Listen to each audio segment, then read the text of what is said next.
ओम नमः शिवाय। श्री सद्गुरुनाथ महाराज की जय। परमपूज्य गुरुदेवता श्री कलावती माता की जय। जय राधे कृष्ण, जय गोपाल कृष्ण, श्री गुरुदेव दत्त। ओम नमः शिवाय। आजचा अनुभव खूप सुंदर। बानाई क्षीरसागर म्हणून आहेत साताऱ्यामधून, म्हणजे सासर सातारा आहे त्यांनी, खरं आता दौंडला आम्ही राहतो म्हणतात त्या, का तर माझं माहेर आहे, तिकडं आम्ही घर बांधलेलं आहे। तर त्या म्हणत होत्या बरीच वर्ष म्हणजे झाली आईंच्या मार्गात, 22 वर्ष तरी होत आली म्हणतात मी आईंच्या मार्गात आहे। 22 वर्षात आईंनी इतके अनुभव दिले म्हणतात, तर ते मोजता येणार नाहीत इतके आहेत ते अनुभव म्हणतात। का तर प्रत्येक क्षणाला आई प्रत्येक वेळेला उभ्या असायच्या।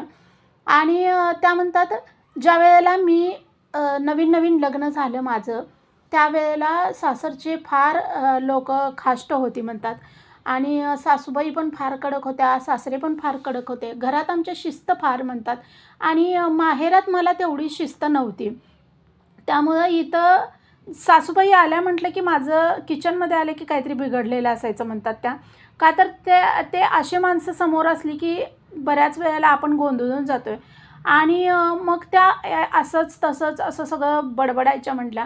त्यांना फार शिस्तीनं सगळं व्यवस्थित शिस्तीत सगळं झालेलं पाहिजे, अगदी जिथल्या तिथं सगळं असलं पाहिजे, असा त्यांचा स्वभाव होता। सासरे पण फार कडक होते, त्यामुळं सगळेजणच त्यांना घाबरायचे। म्हणजे माझे मिस्टर असू दे, त्यांची माझी नणंद असू दे, त्यांचा भाऊ असू दे, सगळेजणच त्यांना घाबरत होते आईवडिलांना।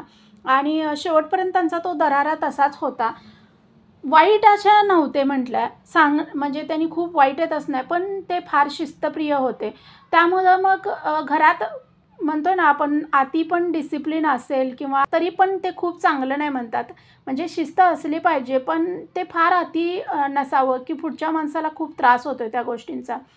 आणि मग म्हणतात मला पहिल्यापासून मग 4 वाजता ह्या गोष्टींमुळे उठायची सवय। पहिल्यापासून मी 4 वाजता, जसं लग्न झालं तसं सासूबाईच पहिल्यांदा 4 वाजता उठायच्या, त्यामुळे मला त्या उठवायच्याच। आणि मग हे मला 7-8 वर्ष खूप त्रासाचे गेले म्हणतात, म्हणजे त्यांच्यात ॲडजस्ट होताना। बाकी कुठल्या गोष्टीत असं हे नाही, पण शिस्त फार त्या घरात। मग त्यामुळं चांगल्या गोष्टींची पण सवय लागली, ते पण झालं। पण बऱ्याच गोष्टी अशा होत्या की ज्या मला सॅक्रिफाईस कराव्या लागल्या। म्हणजे थोडासा आळस करून कधीतरी स्वतः निवांत बसावं, काही करू नये वगैरे, अशा गोष्टी झाल्या नाहीत कधी। का तर आपल्या मानगुटीवर कोणतरी बसलेलं आहे, अशा प्रकारच्या वातावरणात मी वाढले म्हणतात तिथं सासरमध्ये। आणि पूर्वी त्या काकू म्हणत होत्या आमच्या वेळेला लवकर लग्न करायचीच पद्धत होती, तर माझं लग्न पण 12व्या वर्षात झालेलं होतं म्हणतात। आणि 13-14 वर्षात मी पहिल्यांदा मला MC आली, आणि त्यानंतर माझा मुलगा राहिला म्हणतात पहिला। आणि मग ज्या वेळेला हे घरी कळलं त्यावेळेला फार आनंद झाला सगळ्यांना। पण मला असं वाटायला लागलं की ह्या घरात एवढी शिस्त, एवढं हे, आता तरी मला म्हणजे कसं बिहेवियर करतील माझ्याबरोबर, आणि मला पहिल्यासारखं आता जमणार नाही असं, ह्या गोष्टी मला वाटायला लागल्या। आणि एकदा असंच मी सकाळचं म्हटलं, म्हणजे आता प्रेग्नेंट जशी राहिले तसं सासूबाई पण म्हणायच्या जरा आधी फिरून येत जा तू, बाहेरून असं चालून येत जा थोडं, आणि मग स्वयंपाक वगैरे मग नंतर अंघोळ करून स्वयंपाक करत जा। त्या काळात मला असं वाटत होतं की त्यांनी समजून घेतील का नाही, पण त्या काळात त्यांनी समजून घेतलं। लवकर उठून त्या मला काहीतरी खायला वगैरे बनवायच्या, सगळं मदत करायच्या। आधी करत नव्हत्या एवढी, पण नंतर प्रेग्नंट राहिल्यानंतर बरीच मदत करायला लागल्या। आणि एकदा असंच मी फिरायला म्हणून गेले, आणि फिरायला गेल्यानंतर मी आता 8-15 दिवस येताला बघून एक लेडीज रोज दिसायची, तर ती मग येता येता माझ्याबरोबर बोलायला लागली। मग बोलायला लागल्यावर आम्ही असंच बोलत बोलत हे करायला लागलो। तर त्या म्हटल्या की तुम्ही काय नवीन नवीन यायला लागलाय का, आता 8-15 दिवस झालंच दिसायला लागलाय तुम्ही फिरायला येताना। तर मी म्हटलं हां होय, का तर मी प्रेग्नेंट आहे हो। मग तर सासूबाई म्हणतात सकाळचं फिरून वगैरे येत जा वगैरे, म्हणून मग आत्ता, नाहीतर आमच्या घरी असं बाहेर फिरायला जायचं वगैरे सकाळचं म्हटलं तर वेळच मिळत नव्हता। पण आता सासूबाई म्हणतात तू, मी करते थोडं, तू जा म्हणून। मग प्रेग्नेंट आहे म्हटल्यावर त्याने म्हटल्या प्रेग्नेंट आहे होय तुम्ही, बरं झालं छान, मग असं म्हटल्या। आणि तोपर्यंत त्यांचा एक फोन आला म्हणतात, आणि फोन त्यांनी घेतला। फोन घेतल्यावर तिकडून त्यांची मुलगी म्हणत होती अगं आई, येता येता जर तू फुलं घेऊन आलीस तर ये, आणि आईंना फुलं नाही आहेत आज। म्हणजे आम्ही 2-4 दिवसाची एकदम आणून ठेवायचो कायम, आणि का तर रोज रोज कोण हे करणार. मग आम्ही निम्म्यापर्यंत आलेलो म्हणतात. तर मी म्हटलं, "अगं मग तुला आधी कळलं नाही का? तर काल वगैरे तर मला सांगायचं होतंस फुलं संपलेत म्हणून आणि आता मी निम्म्यापर्यंत आले. आता कुठनं फुलं हे करायची? राहू दे, आई समजून घेतील." असं त्या बोलत होत्या म्हटल्या. "आई समजून घेतील, आता आजच्या दिवस तसंच बिनफुलांचं हे करू." तर मग त्यांनी फोन ज्यावेळेला ठेवला, तर त्यावेळेला मी त्यांना बोलले, की "फुलं पाहिजेत का? तुम्ही कुठं राहताय वगैरे?" तर त्यांनी जो ॲड्रेस सांगितला, तर माझ्या घराच्या पुढं त्यांनी जवळजवळ अर्धा किलोमीटरवर राहत होते. तर मग मी म्हटलं, "आमच्या दारात भरपूर फुलं आहेत. तुम्हाला पाहिजे असली तर घेऊन जावा. देवाला घालायचे तर आमच्या दारात भरपूर आहेत." माझ्या दारात म्हणतात जास्वंदी, सगळ्या प्रकारचं मोगरा, जाई-जुई सगळ्या प्रकारची माझ्या दारात फुलं होती आणि त्याला तेवढं जपणूक पण आमच्या घरात होती. त्यामुळं ती खूप भरलेलं असायचं झाडं आणि त्या दिवशी मग त्या माझ्या इकडून आल्या. रस्ता त्यांचा येण्याचा वेगळा होता, पण माझ्या इथून सुद्धा त्यांच्या घरी जायला रस्ता होता. मग त्या म्हटल्या, "बरं, बरं." मग त्या आल्या आणि त्यांनी बाहेरून फुलं वगैरे घेतली. म्हटलं, "अव्वा, किती छान फुलं आहेत हो, किती सुंदर आणि एवढी जास्त फुलं." आईंना मला पण वाईट वाटलं आणि पोरगीला पण वाईट वाटलं होतं, फुलं मिळणार नाहीत म्हणून. पण शेवटी आईंनी फुलांची व्यवस्था त्यांनीच करून घेतली बघा. असं म्हटलं आणि थँक हां, छानपैकी एखादा कृष्ण तुमच्या घरी येऊ दे, असं त्या म्हणल्या आणि मग मला काय वाटलं, कुठल्यातरी आईंचं करत असतील. मी काय एवढी चौकशी नाही केली. मग त्याच्यानंतर मग मी घरी या, चहा घेऊया म्हटलं. थोडासा चहा पिला आणि त्यांनी म्हटल्या, "खूप छान आहे तुमचं घर वगैरे," असं म्हटल्या आणि म्हणल्या, "तुम्ही आता प्रेग्नंट आहे ना, मग तुम्ही म्हणजे कुठल्या देवाचं करताय वगैरे का ते?" असं त्या बोलता बोलल्या. तर मी म्हटलं, "नाही हो, देवाचं वगैरे म्हणजे हा आहे आपल्या घरात कुलदेव वगैरे हेच की. बाकी म्हणजे देवपूजा वगैरे आमची असते रोज." असं त्यांना बोलता बोलले. सासूबाई आल्या तोपर्यंत आणि म्हटल्या, "ह्या कोण आहेत?" वगैरे असं. म्हणजे बाहेरची लोकं आली तर कधी असं म्हणजे गैर वागणं वगैरे असं कधी नव्हतं आमच्या घरात म्हणतात. मग ह्या कोण आहेत वगैरे विचारलं तर मी आता फिरायला जाते ना, तर ह्या 8-15 दिवस झालं दिसतात. मग त्यांना फुलं पाहिजे होती म्हणून म्हटलं आमच्या झाडाची न्या जावा. तर त्यांनी ना वरती जाऊन म्हणजे टेरेसवरती गुलाबाची पण होती. तर त्यांनी सासूबाईंनी म्हटल्या माझ्या 5-6 गुलाबाची पण फुलं घेऊन आल्या. तर मी म्हटलं, "अव्वा, गुलाबाची फुलं होती." अहो, माझ्या ते लक्षातच नाही बघा. गुलाब पण मिळाला तुम्हाला. छान सगळ्या प्रकारची फुलं मिळालीत बघा. तर त्या म्हटल्या, "खरंच हो, आईंनी म्हणजे खरंच म्हणजे तुमच्या रूपानं आज फुलं दिली बघा आणि तुम्हाला ह्याचा आशीर्वाद खूप छान मिळेल." असं त्या बोलल्या आणि मग त्या गेल्या म्हटल्या. तर "कुठल्या आईंचं म्हणत होत्या गं त्या? कशाचं म्हणत होत्या?" असं सासूबाई मला विचारायला लागल्या. तर मी म्हटलं, "काही माहिती नाही हो कुठल्या आईंचं काय त्यांनी बोलत होत्या खरं, पण कुठल्या आईंचं काय माहिती नाही." म्हटलं. "ते सवय पडली आम्हाला एकीमेकीची." त्या येता मग त्यांना रस्ता माहिती पडलेला, माझं घर माहिती पडलेलं. तर त्या काय करायच्या, गेटजवळ येऊन हाक मारायच्या मला आणि ये म्हणून. तर मग मी जायची म्हटल्या. मग त्यामुळे मला पण सोबत झाली. सासूबाई पण म्हटल्या, "बरं झालं असू दे, सोबतीने एकामेकाच्या येशीला." आणि मग एक दिवशी म्हणतात रस्त्यानं येताना मला एकदम असं चक्कर आल्यासारखी व्हायला लागली म्हणतात आणि तर त्यांनी मग पाणी वगैरे कायम घेऊन यायच्या. तर मला म्हटल्या, "बसा थोडं पाणी प्या." आणि त्यांनी पाणी मला प्यायला दिलं आणि मग मी म्हटलं, "बरं हो, तुम्ही हे सगळं म्हणजे सगळ्या तयारीनिशी येताय की फिरायला?" तर त्या म्हटल्या, "होय, तसं शिकवलं आहे आईंनी, सगळ्या तयारीनिशी प्रत्येक गोष्टीला सामोरं जायचं." तर मी त्यांना म्हटलं, "तुम्ही सारखं आई, आई म्हणत असताय, कोण आहेत ह्या आई?" तर माझ्या गुरु आहेत, दाखवीन मी तुम्हाला परत कधीतरी. आणि मग मी म्हटलं, "छान वाटायला लागलं बघा आता." तर म्हटल्या, "त्यात आईंचं तीर्थ पण आहे, त्यामुळं तुम्हाला छान वाटणारच." म्हटल्या. तर मी म्हटलं, "होय का?" त्या म्हटल्या, "बघा तुम्ही आईंच्या मार्गामध्ये सुद्धा नाही आहे, तरीसुद्धा आईंनी एवढी सुंदर फुलांची सेवा तुमच्याकडनं करून घेतली. तुमच्या झाडाची फुलं आईंनी आपल्या चरणावर घेतली माझ्याकडून. पण ती तुमच्या झाडाची होती, त्यामुळं त्याचं पुण्य तुम्हाला लागणारच."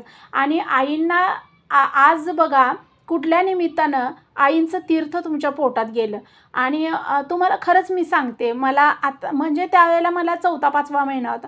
पण तुम्हाला खूप छान मुलगा होईल, असं त्या बोलता बोलून गेल्या. तर मी म्हटलं, सासूबाईंचं पण तेच आहे बाई, मुलगा व्हावा. मी तर म्हणत्या, की काहीतरी होऊ दे, व्यवस्थित होऊ दे. पण हे घरचे ते पण ह्यांना फार अपेक्षा आहे मुलाची बरं का, असं मी त्यांना बोलता बोलता बोलले. तर त्या म्हटल्या, असते हो सगळ्यांनाच तसं असतंय. मग हे गप्पा मारत मारत आम्ही घरापर्यंत आलो. त्यानंतर मग त्या गेल्या आणि मी पण घरी आले आणि इतक्या दिवसामध्ये माझे मूड ना फार चेंज व्हायला लागलेले होते म्हणतात. पण त्या दिवशी ते तीर्थाचं जे मी पिलं पाणी, त्याच्यानंतर मग असं वाटायला लागलं, की खरंच म्हणजे काहीतरी आहे ह्याच्यामध्ये. आज मला फार फ्रेश वाटायला लागलं आहे. मूड माझे असे बदलायचे. कधी वेगळंच वाटायचं, कधी वेगळंच वाटायचं, कधी अस्वस्थ वाटायचं, कधी भीती वाटायची. असं जे व्हायला लागलेलं होतं, म्हणजे जशी मी प्रेग्नंट राहिले तसं. तसं ते म्हणजे त्या दिवशी ते तसं काहीच जाणवलं नाही आणि त्या दिवशी मी पूर्ण फ्रेश होते. तर मला असं डोक्यात असं येऊन गेलं, की त्यांनी म्हटलं की त्यात तीर्थ आहे आणि त्याच्यामुळं तर असं म्हणजे आज खूप फ्रेश वाटत नाही आहे ना, असं माझ्या मनात आलं म्हटलं. आणि मी सासूबाईंना पण बोलून दाखवलं तसं. तर त्या म्हटल्या, "होय का? मग बरं आहे की." मग त्यांना म्हणावं, आमच्याकडे बाटली भरून तीर्थ द्या, रोज पीत जा. आणि काय कुठल्या देवाच्या कृपेनं आपलं कधी चांगलं होईल काय सांगता येत नाही, असं सासूबाई माझ्या बोलल्या. तर मग मी त्यांना म्हटलं, ज्यावेळेला फिरायला आल्या दुसऱ्या दिवशी त्यावेळेला मी त्यांना म्हटलं, आणि "होय हो ताई, तुम्ही जे करताय ना त्यांचं तीर्थ मला पण देता का?" आणि मला काल खूप छान वाटलं हो. खरंच दिवसभर नाही तर ह्या कितीतरी महिन्यांमध्ये माझे मूड असे सारखे हे व्हायला लागलेले आहेत. अहो, कितीतरी दिवस झालं मला असं अस्वस्थ वाटतंय कधीतरी, कधीतरी ना खूप रडावं वाटतंय, कधी जरा बरं वाटतंय, कधी वेगवेगळे मूड यायला सुरुवात झालेली आहे मला आणि फार भीती पण वाटते. तर त्या म्हटल्या, "तीर्थ देते, पण ते तीर्थ वगैरे इकडं-तिकडं सांडायचं नसतं बरं का. तीर्थाला फार जपावं लागतंय, का तर आईंचा आशीर्वाद असतो तो आणि खूप जास्त दिवस वापरू नका, म्हणजे पिण्यासाठी वगैरे." आत्ता तूर्त आणलेला आहे बेळगावातून. त्यामुळं मग ते मी तुम्हाला आत्ता देते. एक 7-8 दिवसच वापरा. खूप जास्त पिऊ नका. तुम्ही पोटाला लावा किंवा तुमचं जे शरीराचे वरचे भाग आहेत तिथं तुम्ही लावा नंतर. का तर म्हणजे जोपर्यंत ताजं आणलेलं असते तोपर्यंत प्यायला काही हरकत नाही, पण नंतर पिऊ नका. मग त्याने मी म्हटलं त्यांना, "नाही, नाही, मी अजिबात त्याचं हे करणार नाही. मी व्यवस्थित ठेवेन." असं मी म्हटलं त्यांना. बरं म्हणल्या. मग त्यांनी दुसऱ्या दिवशी येताना तीर्थ घेऊन आल्या आणि मग मला म्हटल्या, "खूप चांगलं जपून ठेवा." तर त्या दिवशी त्या येताना अंघोळ करून आल्या आणि मला पण त्यांनी सांगितलं, की "तू पण अंघोळ करून ये. भले परत जाऊन आणि एकदा अंघोळ करायला का लागेना फिरून गेल्यावर, पण तीर्थ देणार आहे तर मला पण तसं बिन अंघोळीचं देता येणार नाही आणि तुला बिन अंघोळीचं घेता येणार नाही." मग त्यांनी त्या दिवशी मला तीर्थ दिलं म्हणतात. आणि तीर्थ आणलं मी, सासूबाईंना दाखवलं, देव्हाऱ्यात ठेवलं ते तीर्थ. त्या दिवशी पिलं आणि परत ते तीर्थ आणि तुम्हाला खरं सांगू मला खूप छान वाटायला लागलं म्हणतात. तीर्थ जसं मी प्यायला लागले होते रोजच्या रोज, मला एक म्हणजे पॉझिटिव्ह एनर्जी म्हणतोय ना आपण, तशी माझ्यात स्वतःमध्ये मला जाणवायला लागलेली होती. तर ज्यावेळेला गुरु आपल्याला मार्गात आणत असतात ना किंवा ह्याला काहीच गुरुमार्गच नाही आहे ह्याला माहिती आणि ह्याला मार्गात आणायचं आहे असं ज्यावेळेला गुरूंनी ठरवलेलं असतं ना, तर त्यावेळेला अशा गोष्टी घडतात, की जेणेकरून आपण गुरूंच्या काय होतोय विश्वास म्हणजे बसायला लागतोय आपल्याला, हा मार्ग चांगला आहे म्हणून. आपण काहीतरी स्वार्थापोटीच कधीही माणूस कुठल्याही संतांच्या दरबारात असू दे, नाहीतर देवाच्या दरबारात असू दे, बरेच म्हणजे 90% सॉरी 100%पैकी 90% लोकं ही आपण सगळे स्वार्थासाठीच म्हणजे हे झालेलो असतोय, गुरुमार्गात आलेलो असतोय. पण बाकी जी लोकं असतात ती 10% ते संत असतात. ते फक्त त्यांना देवाच्या भेटीची अपेक्षा असतात. तर आपण स्वार्थासाठी आलेली लोकं आहे आईंकडं. तर मग तसंच त्यांना सुरुवातीला आईंनी अनुभव दिला हा आणि मग त्यांनी ठरवलं, की काय काय करतात हे आईंचं बघूया, त्यांना विचारूया असं मी ठरवलं म्हणतात. आणि मग त्या दुसऱ्या दिवशी ज्यावेळेला फिरायला आल्या म्हणतात, तर त्यावेळेला मी विचारलं आणि तीर्थ मी काल पण घेतलं. छान वाटतंय हो, खरंच काहीतरी तर पॉझिटिव्हिटी येत्या तर त्या म्हटल्या खूप सारे अनुभव येतात. माझं तर पूर्ण घराचं म्हणजे माझं घरच आईंच्या ह्याच्यावरती बांधलेलं आहे. म्हणजे आईंच्या श्रद्धेवर माझ्या घरातला एकोपा आहे. आईंच्या श्रद्धेवर माझ्या घरातलं सगळं पॉझिटिव्हिटी आहे. आईंच्या श्रद्धेवर माझ्या घरात पैसा आणि आरोग्य आहे. सगळं आईंच्या ह्याच्यावर आहेत असं त्या म्हटल्या. मग तसं म्हटल्यानंतर मी म्हटलं, "तुम्ही काय काय करताय? मी पण माझ्या डिलिव्हरी होऊपर्यंतच करते आणि खूप चांगलं म्हणजे काहीतरी हे होईल मला पण. आता नुसतं तीर्थानं जर एवढा प्रभाव वाटत असेल, तर मग ह्याच्यानं किती खूप चांगला प्रभाव पडेल, जर मी काहीतरी केलं त्यांचं तर." तर त्या म्हटल्या, डिलिव्हरीपर्यंत करते असं नाही हो, ते कायमस्वरूपी करायचं असतं केलं तर, नाहीतर करायचं नसतं. क कसं आहे, आज केलं आणि उद्या सोडून दिलं असा हा मार्ग नाही आहे. म्हणजे हे काय उपाय टोटके वगैरे नाही आहेत हे, की जेणेकरून तुम्ही आत्ता घेतलं आहे, परत ते नाही केलं तर चालेल. हे जन्मभराचा वारसा असतो तो घेतला तर.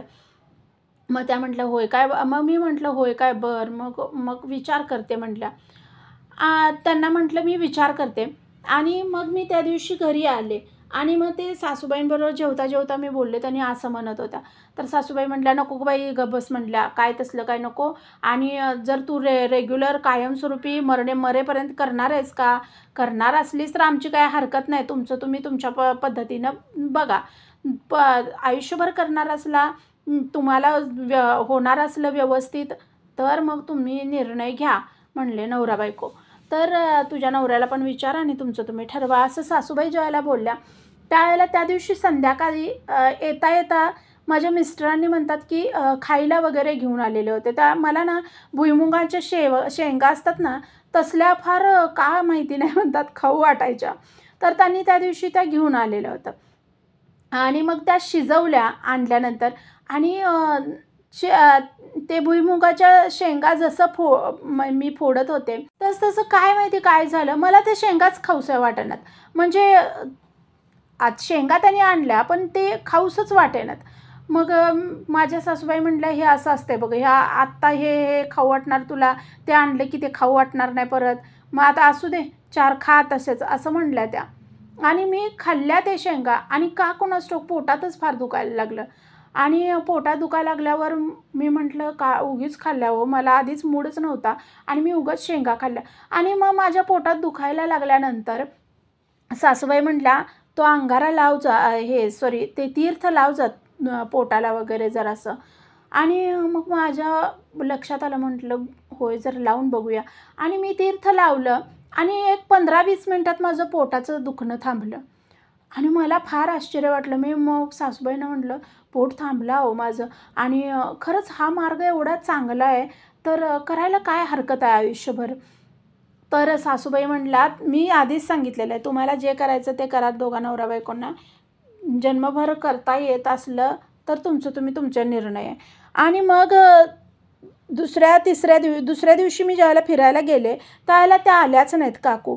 तिसऱ्या दिवशी पण आल्याच नाहीत. मी वाट बघत होते आणि त्यावेळेला असं मोबाईल वगैरे नव्हते म्हणतात.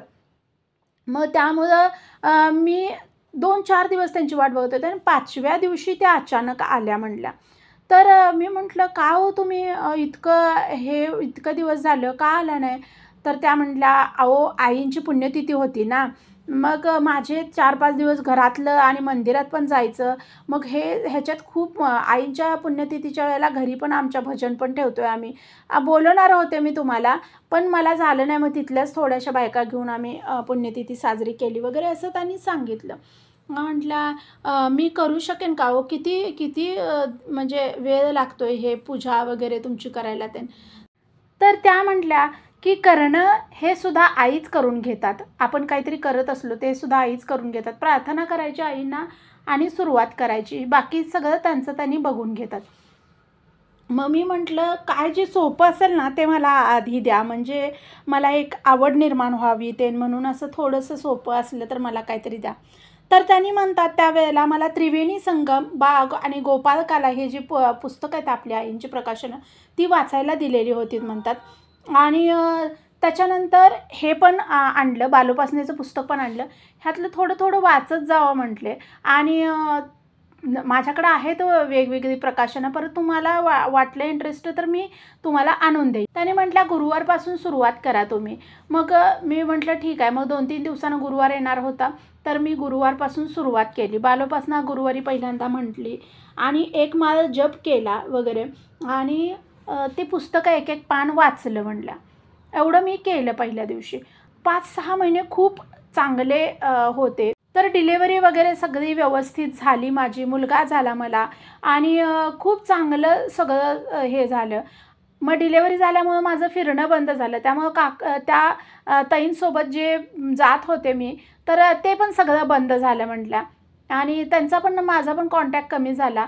एकदा बाळ झाल्यावर त्या येऊन मला भेटून गेल्या, पण परत त्यांनी पण आले नाहीत. मी पण फिरायला वगैरे जात नसल्यामुळं सगळं त्यांचं माझं म्हणजे बोलणंच ठप्प झालं. आणि मग 2 महिन्यानंतर मी सारखे आजारी पडायला लागले. बाळ झाल्यावर 2 महिन्यानंतर सारखे आजारी पडायला लागले. तब्येत साथ देईना आणि मग मला असं वाटायला लागलं, की मी तर रोजच्या रोज आईंचं करते, मग का असं व्हायला लागलं आहे. मी रोज आता तीर्थ वगैरेसुद्धा लावलं, हे केलं, तेवढंच मला बरं वाटायचं. पण आपण म्हणतोय ना, एक निगेटिव्हिटी फार वाढलेली होती म्हणतात.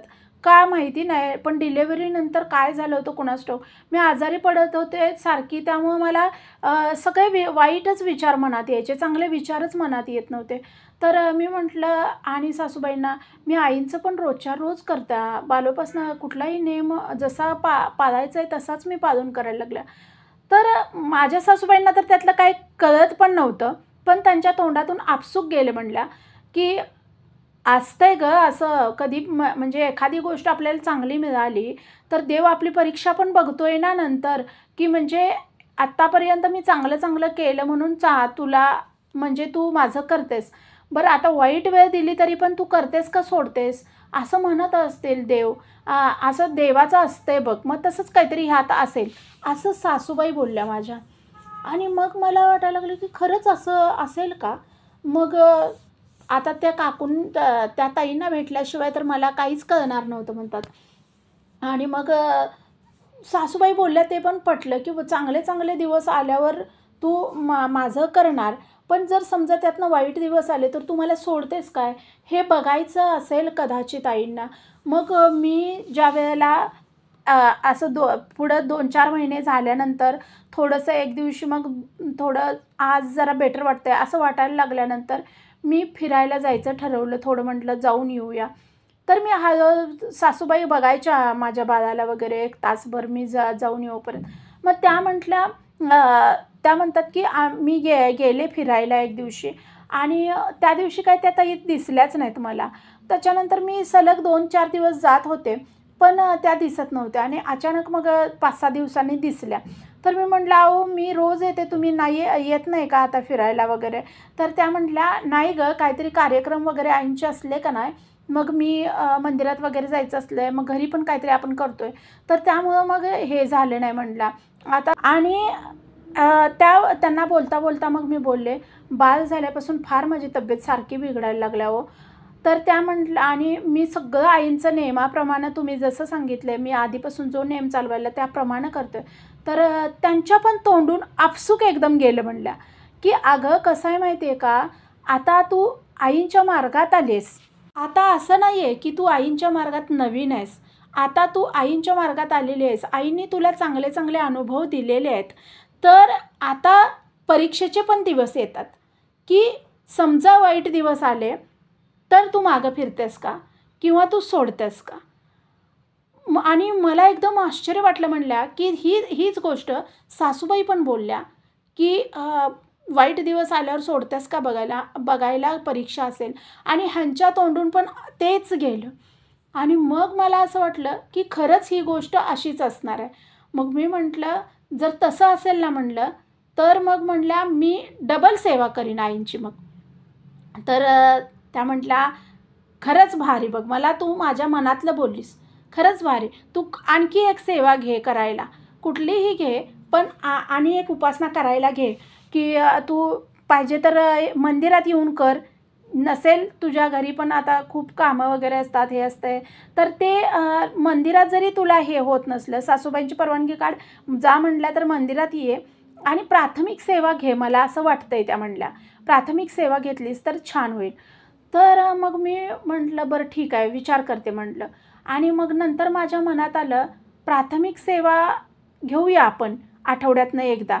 आणि दुसरी गोष्ट म्हणजे नामस्मरणाच्या 5 माळी करू, असं मी ठरवलं. आणि आईंच्या पुढं नमस्कार केला आणि म्हटलं, आई आणि तुम्हाला असं वाटत असेल ना, वाईट वेळेत ही साथ सोडत्या का बघूया, तर किंवा ही सेवा सोडत्या का बघूया, वाईट वेळ आल्यावर विसरत्या का बघूया. तर तसं नाही होणार का, तर तुम्ही मला चांगले दिवस दाखवला आहे. मग वाईट रस्त्यावर किंवा वाईट वेळेतसुद्धा तुम्हीच मला ह्यातनं बाहेर काढणार. मी आजपासून तुम्ही जर परीक्षा घ्यायचं ठरवलं असेल, तर आजपासून माझी सेवा मी दुप्पट करणार. आणि मग मी 5 माळी, मी एकच माळ जप करायचे म्हणल्या. तर मी 5 माळी ते करायला लागल्या म्हणल्या. 5 माळी जप करायला लागले. 4 माळी वाढवल्या आणि दर शुक्रवारी असं मंदिरात हे केलं म्हणल्या. प्राथमिक सेवेला नाव दिलं. प्राथमिक सेवा करायला लागले आणि परत नामस्मरण पण इकडं वाढवलं. आणि तर म्हणतात 1-2 आठवडे गेले असतील, 2-3 आठवडे 3 आठवडे गेले असतील म्हणतात, मी सेवा केली, प्राथमिक सेवा. आणि म्हणतात 3ऱ्या का 4थ्या ह्याच्या आठवड्याच्या वेळेला ज्या मी सेवेला जाणार होते, शुक्रवार होता आणि त्याच दिवशी माझ्या मिस्टरांचा ॲक्सिडेंट झाला म्हणलं. मला असं झालं म्हणलं की काय करू आणि काय नको. आणि मी मंदिरात चालले होते म्हणल्या आणि अचानक फोन आला की ॲक्सिडेंट झाला आहे म्हणून. का तर सकाळी त्यांनी म्हणजे फिरायला जायचीत, हे करायला जायचीत, एक्झरसाईज करायला म्हणजे म्हणला. आणि तिथं जाताच त्यांचा ॲक्सिडेंट झाला. मला इतक्या द्विधा मनस्थितीत पडले मी की काय करू, म्हणजे मंदिरात जाऊ का ह्याच्यात जाऊ, दवाखान्यात जाऊ, काय कळेना. आणि ती जी परिस्थिती होती, ती परिस्थिती माझ्या सासूबाईंनी जाणली म्हणलं. आणि मला म्हटल्या, आम्ही जातोय सगळेजण आणि तू मंदिरात जा, सेवा कर तुझी जी आहे ती आजची आणि मग ये. आणि मी रडत गेले म्हणल्या. त्या दिवशी सेवा केली मंदिरमध्ये, प्राथमिक सेवा केली. आई मला इतकी पण परीक्षा घेऊ नका की मी सामान्य आहे आणि माझं सगळ्यातून मन उडेल. माझी तब्येत साथ देत नाही आहे. एकतर माझी तब्येत पण सारखी बिघडायला लागलेली होती म्हणतात. माझी तब्येत साथ देत नाही आहे. माझ्यापुरतं होतं तोपर्यंत ठीक होतं, पण माझ्या परिवारावर, माझ्या नवऱ्यावर वगैरे काही येऊ देऊ नका, माझ्या मुलावर काही येऊ देऊ नका. तुम्ही असल्या परीक्षा घेऊ नका की माझा कुठंतरी विश्वास डळमळीत होईल. मला विश्वास दृढ करायचा आहे आणि सेवेत मला आयुष्यभर राहायचं आहे, असं त्या बोलल्या. माझ्या सासूबाई तेवढ्या माझ्या छोट्या मुलाला घेऊन गेलेल्या होत्या म्हणतात दवाखान्यामध्ये. आणि मग मी सेवा संपली, लगेच रिक्षा केली आणि दवाखान्यात पोहोचले म्हणतात. मिस्टरांना माझ्या खूप लागलेलं होतं म्हणतात, डोक्याला वगैरे मार लागलेला होता. आणि त्यांची अवस्था बघितल्यानंतर मला कशातच इंटरेस्ट नाही, खरंच नाही, मी हारले आणि माझी जेवढी सुरुवातीची होती तेवढीच सेवा करते, मला जे असायचं ते असू दे, असं करू काय असं वाटायला लागलं. आणि मन फार विषण्ण झालं. आणि CT स्कॅन वगैरे सगळं केलं, त्यांचं सगळं हे केलं, पण काही नाही. पण टाके बसलेले होते म्हणतात, 12 टाके बसलेले होते त्यांना डोक्याला. आणि हात पण फ्रॅक्चर झालेला होता म्हणतात. आणि ह्या 2-2 गोष्टी असल्यामुळं मला फार हे झालं म्हणतात. एक तर त्यांना डोक्याला पण मार लागलेला होता आणि एक त्यांचं हाताचं पण हे झालेलं होतं. तर मग म्हणतात मला एवढं वाईट वाटायला लागलं, खूप रडले म्हणतात त्या दिवशी. आणि एक तर माझ्या बाळाला दूध नव्हतं, हे नव्हतं, वरचं दूध हे करत होते. आणि म्हणतात मी म्हणजे सेवा करायला लागले, पण त्याच्यानंतर मी आईंच्या फोटोकडेच बघायचं सोडून द्यायला लागले म्हणलं. अशा ह्याच्यात म्हणतात 1.5 वर्ष गेलं, म्हणजे माझे मिस्टर कव्हर झाले. त्याच्यानंतरसुद्धा माझी तब्येत म्हणतात बरोबर 2 वर्षानंतर माझी तब्येत मला साथ द्यायला लागली. सारखी आजारी मी पडायची म्हणतात. मला काय व्हायचं माझं मलाच माहिती म्हणतात. एक दिवशी त्या काकू ज्या होत्या, त्या काकू एक दिवशी घरी आल्या आणि म्हटल्या मी बेळगावला गेलेले होते, तर बेळगावातनं रविवारीच मी गेलेले होते, तर बेळगावातनं मी प्रसाद आणला आहे आणि कुंदा आणलेला होता म्हणल्या त्यांनी. आणि तर म्हटल्या आईच्या पुढं ठेव आणि खा. तर म्हटलं ठीक आहे. मग मी आईंच्या पुढं ठेवलं आणि मी खाल्ला तो कुंदा. तुम्हाला खरं सांगते म्हणतात, त्या कुंदा ज्या वेळेपासून मी खाल्ला त्या वेळेपासून मला आपसूक बरं बरं बरं वाटायला लागलं. तर मी म्हटलं, आई मला कायमचंच बरं करताय ना? का तर मला असं वाटेनाच झालं मला रोज एक रोग लागायला लागला आहे. आणि तर त्या म्हटल्या, "तू श्रद्धेनं करतास ना, तू परीक्षेचा काळ आहे एवढंच लक्षात ठेव. बाकी तू कुठलीही गोष्ट लक्षात घेऊ नकोस. परीक्षेचा काळ आहे एवढंच लक्षात घे." आणि कुंदा जसा मी खाल्ला म्हणतात, तसं माझी तब्येत सुधारायला लागली म्हणतात. अजिबात मला म्हणजे वाटेना. तर मग मी म्हणतात ते खूप खूप मोठं पॅकेट होतं. साधं काहीतरी खाल्लं तर मला त्रास व्हायचा.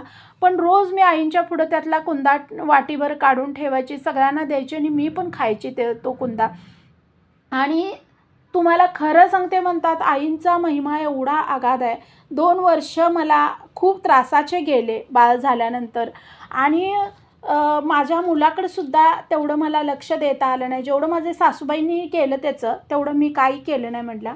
आणि मी एकदम 2 वर्षानंतर मग नंतर एकदम सुधारणा झाली म्हणतात. आणि मग एवढं चांगलं वाटायला लागलं. आणि मग आम्ही ठरवलं की बेळगावला जायचं. आपण दर्शन घ्यायचं बाळाला घेऊन जाऊन. तर लहान मुलांबरोबर जायचं म्हटलं तर मंदिरात राहणं वगैरे शक्य नाही आहे. तर आम्ही पाया पडून लगेच त्यावेळेला आलो. आईच्या नंतर म्हणतात एवढी ग्रोथ झाली म्हणतात, एवढी ग्रोथ बेळगावला जाऊन आल्यानंतर एवढी ग्रोथ झाली, माझी तब्येत एवढी चांगली झाली म्हणतात.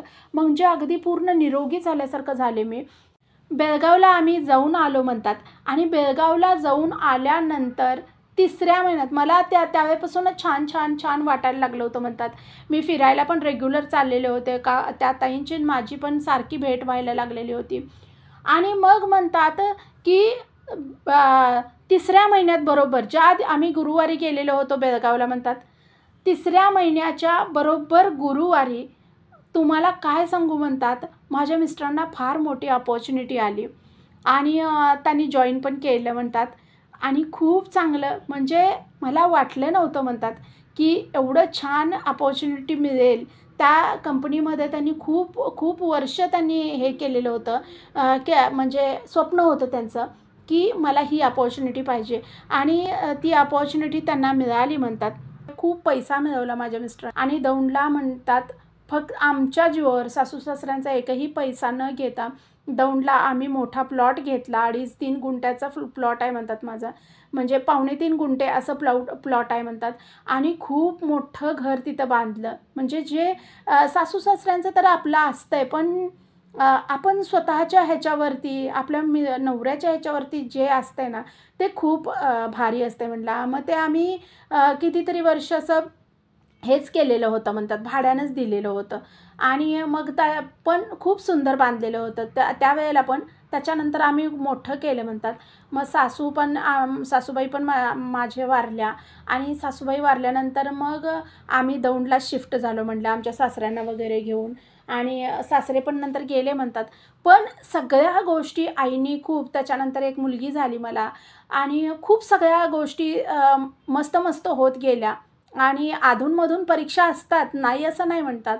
पण आपल्याला माहिती आहे की आई आहेत आणि हा आपला परीक्षेचा काळ आहे. एवढ्या 2 गोष्टी लक्षात ठेवल्या ना, तर आपण फार जास्त काळजी करत नाही मग. आई आहेत, आईंची सेवा चालू आहे ना, तर आई आपल्या पाठीशी आहेत. आपल्यावर कुठलंही कुणी बला घालू दे किंवा आपल्या कर्मानं काही बला येऊ दे, ती बला आपलं काही वाईट करू शकत नाही, असं त्या म्हणत होत्या. आता माझी मुलगी वगैरे पण खूप चांगली शिकली म्हणतात. त्याच्यानंतर माझं हे पण खूप चांगला शिकला, मुलगा पण खूप चांगला शिकला. दोघं पण इंजिनियर आहेत म्हणतात. कुठल्याही गोष्टीचं हे नाही. आता त्यांनी पण स्वतःच्या प्रपंचासाठी, स्वतःच्या आयुष्यासाठी आईचा मार्ग धरला आहे. ह्या सगळ्या गोष्टी होत जातात म्हणतात. फक्त तग धरून राहिलं पाहिजे आपण सेवेत. आणि चंचल बुद्धी, चंचल वृत्ती असता कामा नये, की आपण करायला लागलो आहे तर ते आयुष्यभर आपल्याला तो मार्ग निभवता आला पाहिजे. तरच आपण म्हणजे गुरु कृपेला पात्र होतो आहे. नाहीतर मग मी वर्षभर सेवा नाही करत, मी 2 वर्ष केली नाही, 3 वर्ष केली नाही, त्यांना गुरूंची फार मोठी अवकृपा होऊ शकता. लवकर गुरु नंतर प्रसन्न होत नाहीत. तर ह्या सगळ्या गोष्टी अशा आहेत. तर व्हिडिओ आवडला तर लाईक करा, शेअर करा आणि चॅनलला सबस्क्राईब करा. श्री सद्गुरुनाथ महाराज की जय. परमपूज्य गुरुदेवता श्री कलावती माता की जय. जय राधे कृष्ण जय गोपाल कृष्ण. श्री गुरुदेव दत्त. ओम नमः शिवाय.